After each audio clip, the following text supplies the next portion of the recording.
Assalamualaikum warahmatullahi wabarakatuh, teman pemilih. Perkenalkan, saya Nafis Zamani Arfiansyah selaku host pada podcast episode kali ini. Senang sekali kami dapat hadir dalam menemani teman pemilih di podcast kali ini, yaitu Wisdom atau Komisi Pemilihan Umum Kabupaten Pasuruan.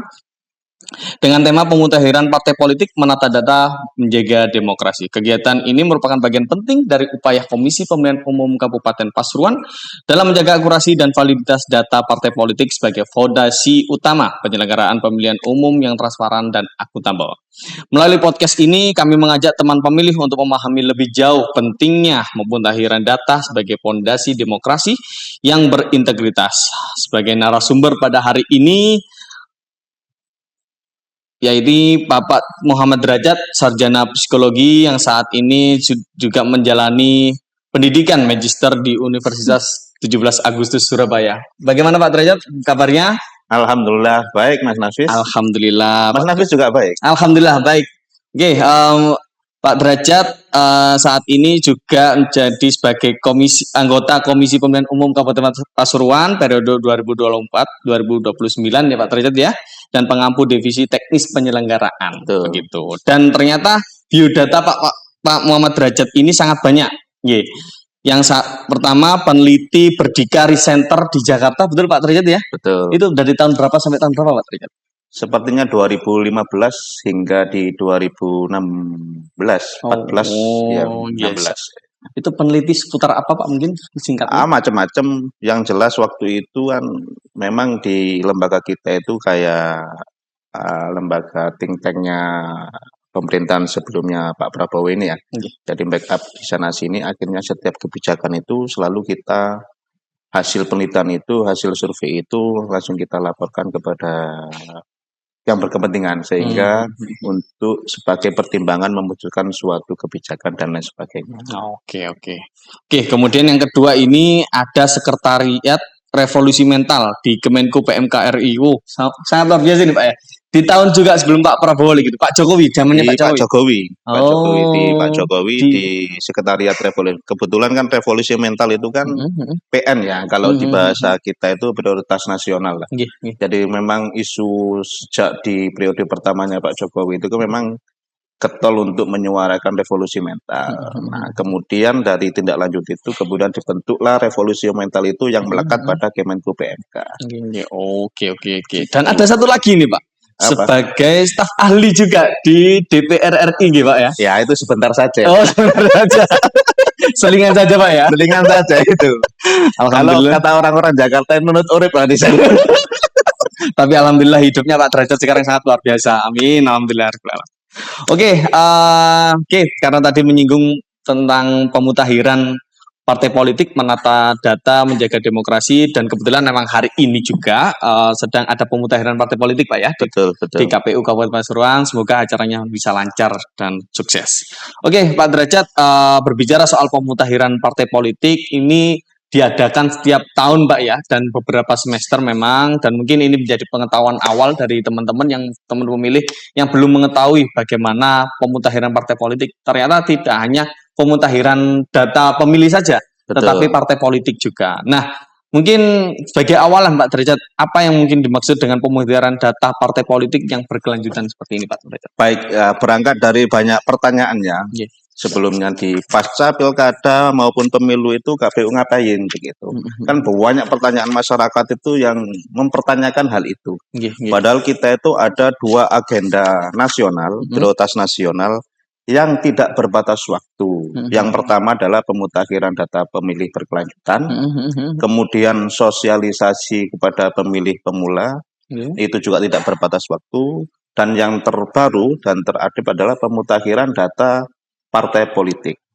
Jadi di situ adalah pemutakhiran untuk memutakhirkan proses seluruh data kepengurusan, alamat kantor, kemudian daftar anggota, kemudian keterwakilan perempuan di semua tingkatan baik DPP, provinsi, cabang sampai ke ranting itu semuanya dimutakhirkan. Biar apa? Biar nanti mengurangi beban administrasi saat pelaksanaan pilkada maupun pemilu. Jadi sama seperti pemutakhiran data pemilih berkelanjutan. Kalau pemutakhiran data pemilih berkelanjutan itu memutakhirkan data pemilih. Nah, kalau di kita adalah memutakhirkan data-data kepengurusan yang berkaitan dengan partai politik. Nah, cara memutakhirnya bagaimana? Melalui SIPOL, Sistem Informasi Partai Politik. Jadi semuanya itu terangkum dalam aplikasi yang namanya SIPOL. Oke, siap. Jadi ketika kalau kita melihat ya, mungkin Bapak Ibu pernah melihat ada dari sekretariat KPU mendatangi rumah-rumah jenengan ketika jenengan pindah, itu salah satu juga pemutakhiran yang kita rasakan ya. Cuman ini perbedaannya adalah di partai politik. Nah, partai politik ini pun betul Pak ya.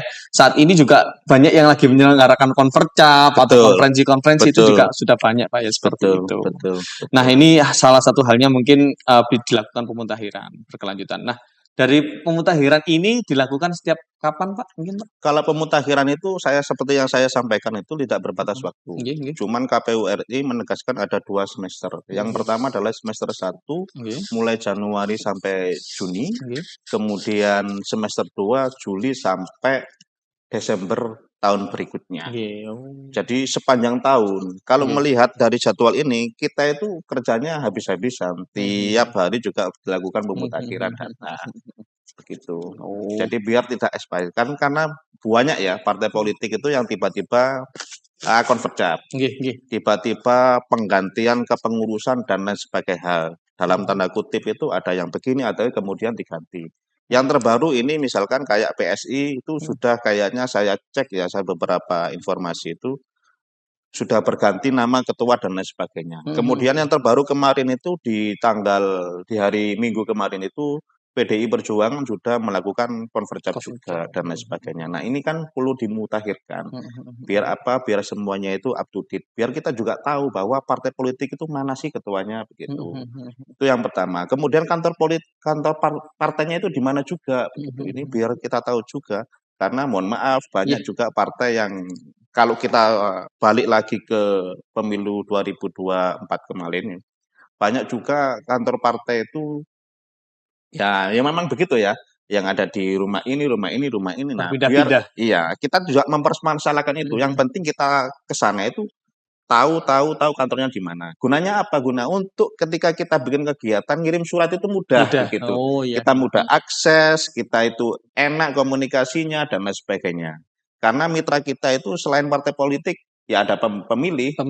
Nah, mitra utamanya partai politik karena semuanya itu berkaitan dengan partai politik kalau di kepemilikan. Kita kan nggak mungkin juga kita menggunakan data, misalkan data bencana dan lain sebagainya. Nggak ada kepentingannya buat KPU. Ya kita kepentingannya adalah partai politik dan lain sebagainya. Iya, betul sekali. Karena para teman pemilih pun juga pasti penasaran dengan para anggota-anggota dewannya, juga partai politik yang mengusung kan seperti itu, perlu menyampaikan aspirasinya juga. Oke. Nah, kemudian data apa saja Pak kiranya yang dimutakhirkan dalam partai politik ini Pak? Yang pertama adalah ya tentu struktur kepengurusan ya. Struktur kepengurusan itu penting. Karena kita tahu lah dinamika di partai politik itu kan sangat kencang ya. Dualisme, tigalisme dan lain sebagainya. Nah, kita akan melakukan itu supaya apa? Supaya administrasi di kita itu lebih clear. Itu dan lain sebagainya. Kemudian saya tambah lagi alamat kantor tadi yang sudah saya sampaikan tadi, alamat kantor juga perlu kita verifikasi. Kemudian data anggota.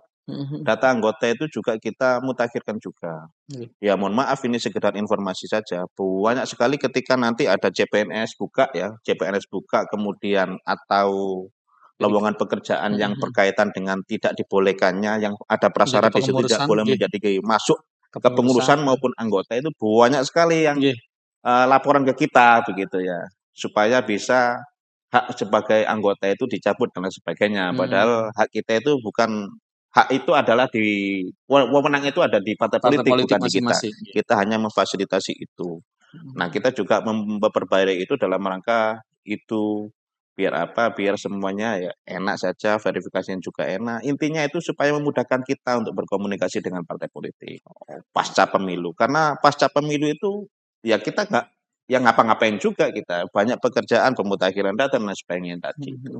Oke Itu, oke Mas. oke. Itu beberapa, pemutahiran yang dilakukan kepada partai politik, Pak, Iya, ya. betul. Kemudian tadi Bapak juga menyebutkan bahwasanya pemutahiran parpol ini, melalui aplikasi, Pak, ya, betul ya? Betul betul. Aplikasi yang namanya Sipol. Nah, Mhm. kiranya bagaimana, Pak, mekanisme pemutahiran ini partai politik di aplikasi Sipol ini secara singkat mungkin bisa di-spill gitu? Heeh, secara singkat itu kalau kita teknis kan nggak Iya bisa ya kita jelaskan di iya, sini, siap. karena kita berbatas waktu. Nggih. Singkat itu parpol yang biasanya mengajukan. Mhm mhm mhm. Mengajukan, Nggih setelah diajukan kemudian kita verifikasi. nggih. Nah, di informasi terbaru, pengajuan itu berbatas waktu paling akhir di tanggal 29 Desember Iya, nanti. mhm. 29 partai politik sudah mengupgrade itu. Mhm mhm Nah, mhm. setelah partai politik mengupgrade itu, kemudian kita memverifikasi betul nggak ini dan lain sebagainya. Mhm mhm mhm mhm. Ya dicocokkan SK terbaru, kemudian dan lain sebagainya terbaru itu disesuaikan dengan yang terbaru. Mhm mhm. Jadi diisi, di-input di dalam Sipol itu. Aplikasi nggih. Jadi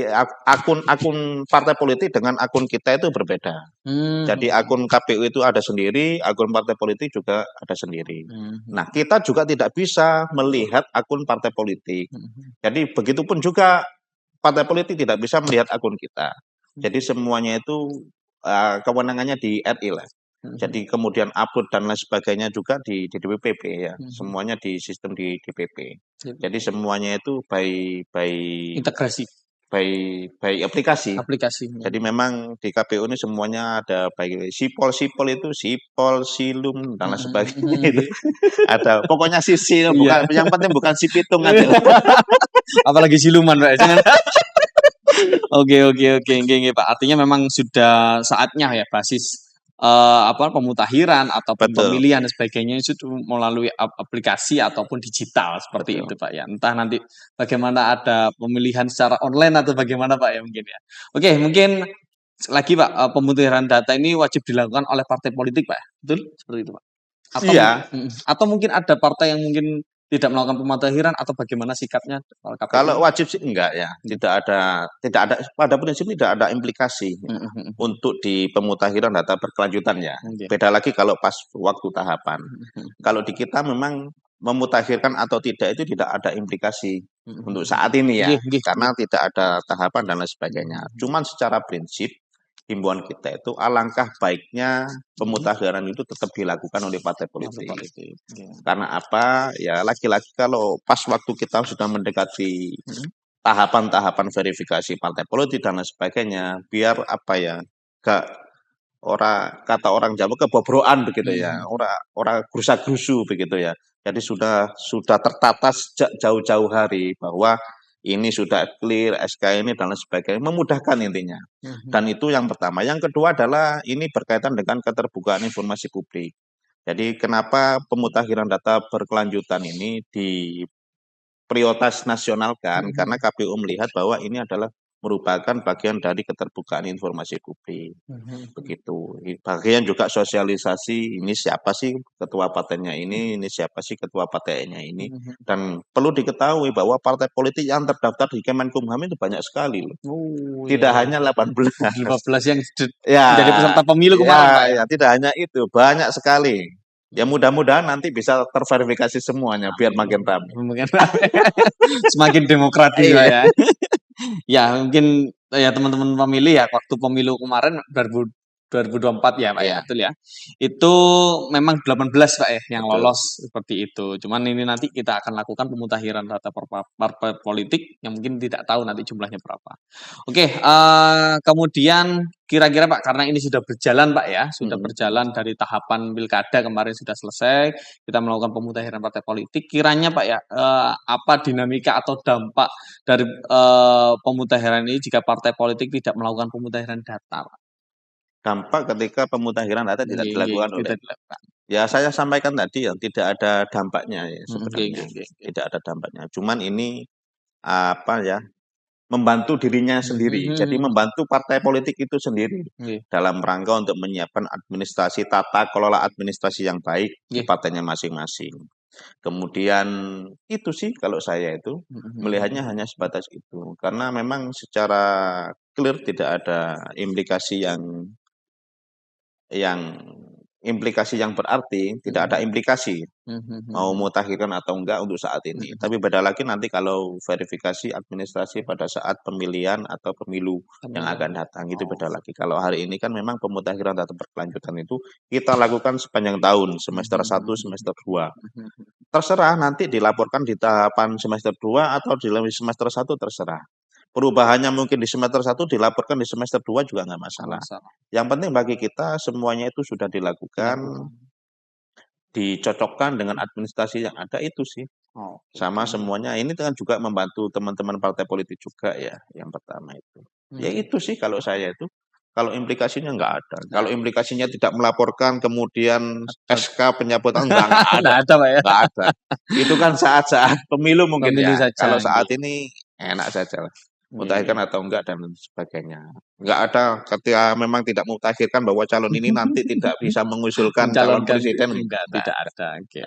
Ketika nanti mau mendekati tahapan pemilu, Ya, itu beda baru lagi. beda lagi nanti ya tahapannya ya.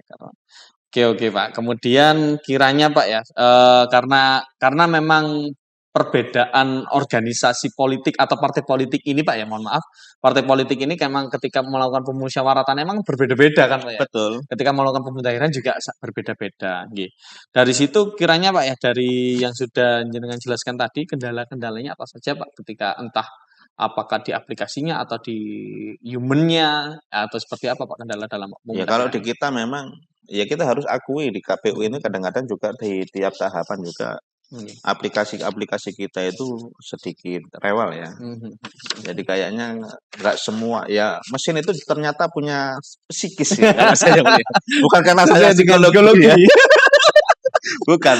Jadi kadang-kadang itu kalau kita lihat itu bahwa mesin pun itu butuh istirahat juga. Mungkin juga aplikasi juga demikian. Apalagi aplikasi itu pada saat tahapan pemilu itu dilakukan dalam waktu yang bersamaan skala nasional bersama-sama bareng-bareng di jam yang sama dan lain sebagainya.